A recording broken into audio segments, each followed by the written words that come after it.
মহান আল্লাহর সৃষ্টি প্রথম মানুষ আমাদের আদিপিতা হজরত আদম আলাইহিস সালাম। আল্লাহ অত্যন্ত ভালোবাসা ও যত্ন নিয়ে সৃষ্টি করেন তাকে। শুধু তাই না, পবিত্র কোরআনে আল্লাহ বলেন তিনি আদম আলাইহিস সালামকে নিজ হাতে সৃষ্টি করেছেন। আদম আলাইহিস সালাম শুধু মানব জাতির আদিপিতা নন, বরং পৃথিবীর প্রথম নবীও। শুধু ইসলাম ধর্মই না, খ্রিস্টান ও ইহুদি ধর্ম মতেও তাকে আল্লাহর সৃষ্টি প্রথম মানুষ হিসেবে বিশ্বাস করা হয়। আদম আলাইহিসসালামের সৃষ্টি ও তার জীবনের গুরুত্বপূর্ণ ঘটনাগুলো মহান আল্লাহ পবিত্র কোরআনে বিশদভাবে বর্ণনা করেছেন। আল্লাহ ফেরেশতাদের সামনে ঘোষণা করেন যে তিনি পৃথিবীতে একজন প্রতিনিধি সৃষ্টি করবেন। ফেরেশতারা বিস্মিত হয়ে জিজ্ঞেস করেন, আপনি কি এমন কাউকে সৃষ্টি করবেন যে পৃথিবীতে বিশৃঙ্খলা সৃষ্টি করবে আর রক্তপাত ঘটাবে? ফেরেশতাদের এমন প্রশ্ন করার কারণ হচ্ছে তারা এর আগে জিন জাতিকেও একইভাবে পৃথিবীতে বিশৃঙ্খলা সৃষ্টি করতে দেখেছেন। ফেরেশতাদের প্রশ্নের জবাবে আল্লাহ বলেন, আমি যা জানি তোমরা তা জানো না। এরপর আল্লাহ বিশুদ্ধ মাটি থেকে হযরত আদম আলাইহিস সালামকে সৃষ্টি করেন এবং তার মধ্যে রূহ দেন।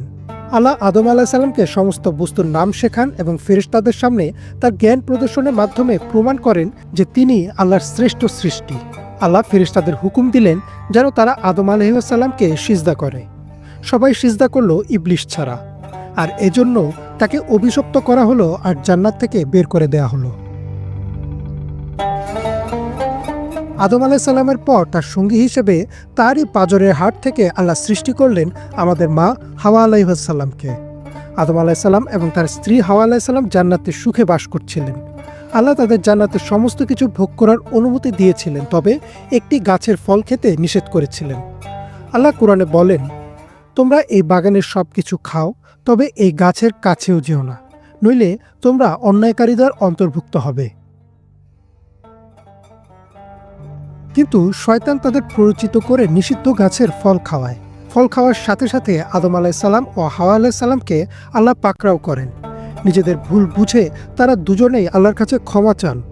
মহান আল্লাহ তাদের ক্ষমা করে দেন, কিন্তু তাদের দুজনকে পৃথিবীতে পাঠিয়ে দেন এবং বলেন, জান্নাতে আদম আলাইহিস সালাম ও তার সন্তানদের ঘর প্রস্তুত থাকবে। তারা শুধু নির্দিষ্ট একটা সময় পৃথিবীতে অবস্থান করবেন, আল্লাহর দেয়া আদেশ নিষেধ মেনে চলবেন আর জান্নাতে নিজেদের ঘরে ফিরে আসবেন। এখানে সুন্দর একটি শিক্ষা রয়েছে, তা হচ্ছে প্রতিটি মানুষের জন্য আল্লাহ ইতোমধ্যেই জান্নাতে ঘর বানিয়ে রেখেছেন। আমাদের কাজ শুধু আল্লাহর উপাসনা করে সেই ঘরে ফিরে যাওয়া।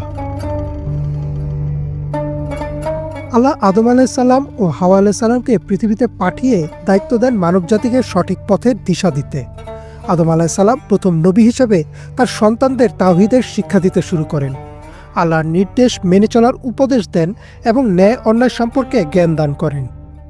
পৃথিবীতে আদম আলাইহিস সালামের জীবন ছিল কঠোর পরিশ্রম ও আত্মার শুদ্ধতার প্রতীক। তার জীবন মানবজাতির জন্য একটি দৃষ্টান্ত হয়ে আছে যে ভুল করা মানুষের স্বাভাবিক প্রবণতা, কিন্তু প্রকৃত মুক্তি আল্লাহর কাছে ফিরে যাওয়াই। ইমরান মাহমুদ, বাংলা ভিশন।